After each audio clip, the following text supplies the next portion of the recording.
അള്ളാഹുവിന് ഇഷ്ടപ്പെട്ട ആളുകൾ ആരാന്നറിയോ? ഉദാഹരണം ഒന്ന്, ജനങ്ങൾക്ക് ഉപകാരം ചെയ്യും. അത് നബി പറഞ്ഞാണ്, അഹബ്ബുന്നാസ് ഇലല്ലാഹി അൻഫഅഹും ലിന്നാസ്. അള്ളാഹ്ക്ക് ഏറ്റവും ഇഷ്ടപ്പെട്ടത് ജനങ്ങൾക്ക് ഉപകാരം ചെയ്യും. സുഹൃത്തുക്കൾ, നമുക്കൊക്കെ പറ്റും എന്തെങ്കിലുമൊക്കെ ഒരു ഗുണം മറ്റുള്ളവർക്ക് ചെയ്യാൻ നമുക്ക് പറ്റൂലേ? വർഷങ്ങൾക്ക് മുമ്പ് ഒരാള്, നമ്മുടെ തന്നെ ഒരു മുജാഹിദ് പ്രവർത്തകൻ, പഴയ കാലത്ത്, എന്റെയൊക്കെ ചെറുപ്പത്തിൽ അയാൾ മരിച്ചു. അപ്പൊ അയാൾ മരണപ്പെട്ട് കഴിഞ്ഞപ്പോൾ, സാധാരണ ഇപ്പോഴൊക്കെ നമ്മൾ വമ്പിച്ച ജനാവലി ഓരോ മരണസമയത്തും കാണും. അന്ന് ഈ യാത്രാ സൗകര്യങ്ങളൊന്നും ഇല്ലാത്തത് കൊണ്ട് ആളുകളൊന്നും അങ്ങനെ ഓടിക്കൂടൂല. ഇന്നിപ്പോ എല്ലാവർക്കും സ്വന്തം വാഹനങ്ങളാണ്. എവിടെ ചെന്നാലും 2 ട്രിപ്പ് 3 ട്രിപ്പൊക്കെ നിസ്കരിക്കാൻ, മയ്യിത്ത് നിസ്കരിക്കാൻ ആളുണ്ടായിരിക്കും. അന്ന് അവിടെ എന്താണ് ജനങ്ങൾ എന്നറിയോ?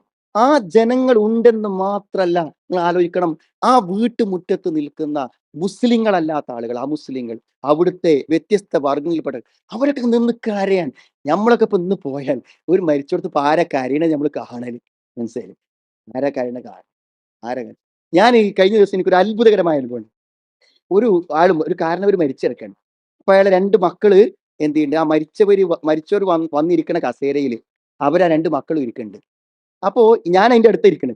അപ്പൊ തൊട്ടപ്പുറത്ത് ഒരാൾ വന്നപ്പോ അയാളോട് ഈ മരിച്ച വ്യക്തിയുടെ മകൻ ചോദിക്കണം എന്തായാലും, ഞങ്ങൾ കുറച്ച് കപ്പ കൊടുത്തേ, കപ്പ നിങ്ങൾ എന്താ പറയാ, മരച്ചീനി, അത് നിങ്ങൾക്ക് പിന്നെ അത് നല്ല ടേസ്റ്റ് ഉണ്ടായിരുന്നു. അയാൾക്ക് അത് ചോദിക്കാൻ എങ്ങനെ കഴിയണത്?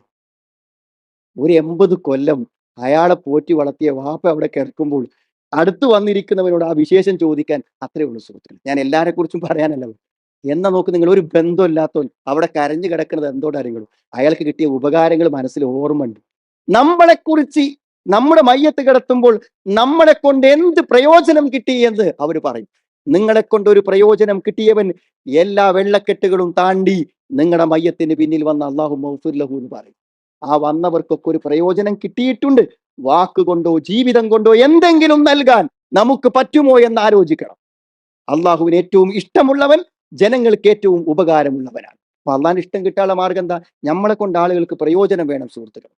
എന്തെങ്കിലും നമ്മൾ ഉണ്ടല്ലോ എന്ന ഒരു സമാധാനം എത്ര പേർക്കുണ്ട്? നമ്മൾ ഉണ്ടല്ലോ എന്ന സമാധാനം എത്ര പേർക്കുണ്ട്?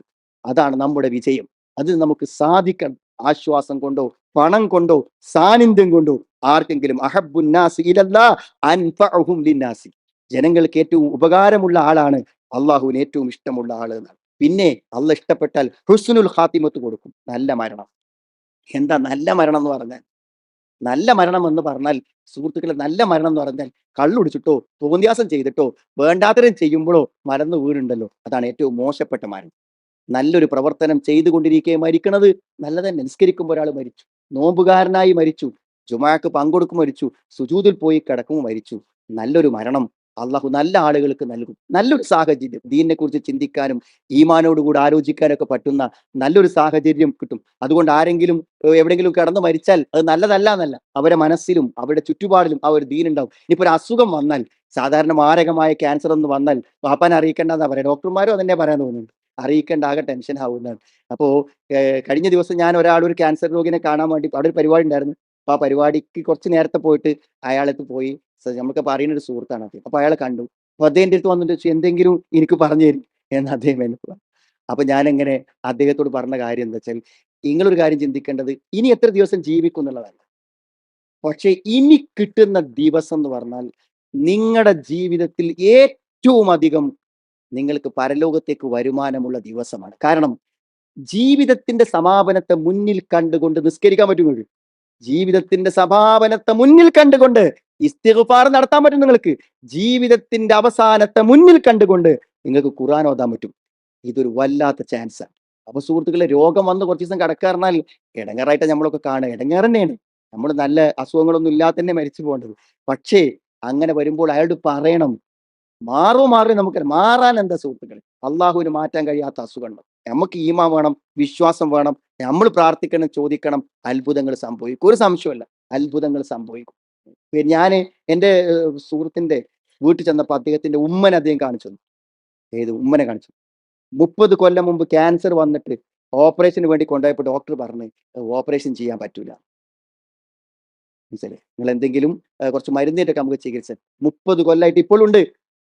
30 കൊല്ലമായിട്ട് ഇപ്പോഴും ഇന്നും ഇന്നും അവർ ജീവിച്ചിരിക്കുന്നുണ്ടെന്നാണ് ഞാൻ വിചാരിക്കുന്നത്. അപ്പൊ നമ്മളൊന്നും വിചാരിക്കുമ്പോൾ അള്ളാഹ്ക്ക് കഴിയാത്തൊന്നുമില്ല. അവിടെ പക്ഷേ ക്യാൻസർ വന്നാലും പടച്ചവനോട് പറഞ്ഞാൽ പരിഹാരം ഉണ്ടാകുന്നില്ല, ഉറപ്പുമാണ്. ഉറപ്പുള്ളവർ ചോദിച്ചാലേ കൊടുക്കുള്ളൂ. ഡോക്ടർമാർ നമ്മോട് പറഞ്ഞു ഇഞ്ഞൊരു രക്ഷയില്ല പറഞ്ഞാ ഇഞ്ഞൊരു രക്ഷയില്ല. രക്ഷയില്ല എന്ന് പറയുന്നത് അവരവിടെ മെഡിക്കൽ സയൻസ് വെച്ചിട്ട് അതിന് നമുക്ക് എതിർപ്പൊന്നുമില്ല. എന്റെ സുഹൃത്തിനെ പിന്നെ മുക്കത്തുള്ള ക്യാൻസർ ഹോസ്പിറ്റലിൽ കൊണ്ടുപോകുമ്പോൾ എല്ലാ പരിശോധനയും കഴിഞ്ഞ ഡോക്ടർ ഒരു മരുന്നും തന്നില്ല. അല്ലെ, ഒരു 3 ആഴ്ച കഴിഞ്ഞിട്ട് വരുന്നുണ്ട്. ആ 3 ആഴ്ച എന്തിനാ? 3 ആഴ്ച അയാൾ ഉണ്ടാവുള്ളൂ എന്നാണ് അതിന്റെ അർത്ഥം. പക്ഷെ അയാൾ 3 ആഴ്ച എപ്പോഴും ഉണ്ട് അയാൾ. ഇന്ന് ജുമാക്കുണ്ട് അയാൾ പള്ളിക്ക്. മനസ്സിലായില്ലേ? അയാൾ പള്ളിക്കുണ്ട്. അതൊന്നും തീരുമാനിക്കുന്നത് നമ്മൾ ആരും അല്ല. മനസ്സിലായി? ഇടയ്ക്കൊരു വേദന വരും, ഇതിന് മരുന്ന് വെക്കും. ഇപ്പൊ പോണ്ടിച്ചേരി പോയിട്ട് അയാളെ ചെക്ക് ചെയ്ത് കംപ്ലീറ്റ്. അപ്പോൾ അത്ഭുതപ്പെടുക, അന്നത്തെ ക്യാൻസർ എങ്ങനെ ഇത്ര മാത്രം ചുരുങ്ങി വന്നതെന്നാണ് ഡോക്ടർമാർ ചോദിക്കുന്നത്. അത് അങ്ങനെയാണ്. മനസ്സിലായി? പടച്ചവനോട് പറഞ്ഞാൽ പടച്ചവനല്ലേ ഈ ശരീരത്തിന്റെ ഓരോ കോശങ്ങളെ നിയന്ത്രിക്കുന്നത്, അല്ലേ? അപ്പൊ അതിനെ നിയന്ത്രിക്കാൻ അള്ളാഹുവിന് പറ്റും. നമുക്ക് വിശ്വാസം വേണം. മനസ്സിലായി? വിശ്വാസം വേണം. കാരണം നിങ്ങൾ ഇനി എന്ത് പറഞ്ഞാലും നമ്മുടെ ശരീരത്തിന്റെ രോഗങ്ങളെ സുഖപ്പെടുത്താനുള്ള കഴിവ് അള്ളാഹു കൊടുത്തിട്ടുണ്ട്. അത് പരാജയപ്പെടുമ്പോഴാണ് നമ്മൾ രോഗിയാവുന്നത്. എല്ലാ രോഗവും മരുന്ന് കുടിച്ച് മാറ്റുന്നല്ലേ നമ്മള്. രോഗങ്ങൾ വരുന്നു മാറിപ്പോകുന്നു നമ്മൾ അറിയണ പോലും ഇല്ല. അപ്പൊ അതൊക്കെ സുഖപ്പെടുത്താൻ അള്ളാഹു സംവിധാനം ഏർപ്പെടുത്തിയിട്ടുണ്ട്. അത് നമ്മൾ അള്ളാഹുമ്മ ഇന്നി അസ്അലുക്കൽ മുആഫാത ഫിദ് ദുനിയ വൽ ആഖിറ. ഏറ്റവും അധികം നമ്മൾ അള്ളാഹിനെ ചോദിക്കേണ്ടത് മുആഫാത്താണ്. മുആഫാത്ത് സൗഖ്യം. ഇഹലോകത്തും പരലോകത്തും സൗഖ്യം തരണേ, സൗഖ്യം തരണേ. അല്ലാഹുമ്മ ഇന്നി അസ്അലുക്കൽ മുആഫാത ഫിദ് ദുനിയ വൽ ആഖിറ. സൗഖ്യമാണ് ഏറ്റവും പ്രധാനം. അള്ളാഹിനോട് ചോദിച്ചാൽ അള്ളാഹു നമുക്ക് തരും. അപ്പൊ സുഹൃത്തുക്കളെ, അവസാനത്തെ ജീവിതത്തിന്റെ സന്ദർഭങ്ങളിൽ രോഗം വന്നു എന്നത് ചീത്ത മരണമല്ല. ക്യാൻസർ വന്നാ മരിച്ചെന്നില്ല ചീത്ത മരണമല്ല. അറിയോ, ലോകത്ത് ഞാൻ ഏറ്റവും അധികം മരണപ്പെട്ടു പോയ പണ്ഡിതന്മാരിൽ ഏറ്റവും അധികം ആദരിക്കുന്ന ആധുനികനായ ഒരു പണ്ഡിതനുണ്ട്. അദ്ദേഹത്തിന്റെ ഗ്രന്ഥങ്ങളും രചനകളും അത്രമേൽ നന്മ നിറഞ്ഞതാണ്. ലോകത്തെ മഹാന്റെ അദ്ദേഹം ക്യാൻസർ വന്നാ മരിച്ചത്. അദ്ദേഹം ക്യാൻസർ വന്നാണ് മരിച്ചത്. ആ ക്യാൻസർ വന്നിട്ട് കീമോക്ക് കൊണ്ടുപോകുമ്പോൾ അദ്ദേഹം പറഞ്ഞു ഇനിയിപ്പോ അതൊന്നും വേണ്ട, എന്റെ താടി പോകൂലേ എന്നാണ്. പടച്ചോന്റെ അടുത്തേക്ക് പോകുമ്പോഴേ താടിന്റെ രോമങ്ങളൊക്കെ കൊഴിഞ്ഞു പോകും. പടച്ചോന്റെ അടുത്തേക്ക് പോകുമ്പോൾ ഈ താടിയേറ്റ് പോകാനാണ്. തൽക്കാലം അതൊന്നും വേണ്ട എന്ന് അദ്ദേഹം ആവശ്യപ്പെട്ടു. കാരണം അങ്ങനത്തെ ഒരു അവസ്ഥയായിരുന്നു അദ്ദേഹത്തിൻ്റെ. അത്ര വലിയ പ്രഗത്ഭനായിട്ടൊരു പണ്ഡിതനാണ്. അപ്പൊ സുഹൃത്തുക്കളെ, രോഗം എന്നതിന് ഒരു ചീത്ത മരണത്തിന്റെ ലക്ഷണമല്ല. രോഗം വരുമ്പോൾ നല്ല ഓർമ്മയോടുകൂടെ ഒരു പക്ഷേ അള്ളാഹുവിനെ കാണാൻ നമുക്ക് പറ്റിയേക്കും. നമ്മളുടെ രോഗം മറ്റുള്ളവർക്ക് ഒരു പക്ഷേ പരീക്ഷണമായേക്കാം. നല്ലൊരു മരണം അള്ളാഹു ഇഷ്ടപ്പെടുന്നവർക്ക് അള്ളാഹു കൊടുക്കുമെന്ന് ഇതാ അഹബ്ബല്ലാഹു അബ്ദൻ. അള്ളാഹു ഒരു അടിമയെ ഇഷ്ടപ്പെട്ടു കഴിഞ്ഞാൽ യുവഫ്യിഖു ലഹു അമലൻ സ്വാലിഹൻ. നല്ല പ്രവർത്തനങ്ങൾ ചെയ്യാൻ അള്ളാഹു അവൻ അവസരങ്ങൾ കൊടുക്കും എന്നും നബി സ്വല്ലല്ലാഹു അലൈഹി വസല്ലം പറഞ്ഞിട്ടുണ്ട്.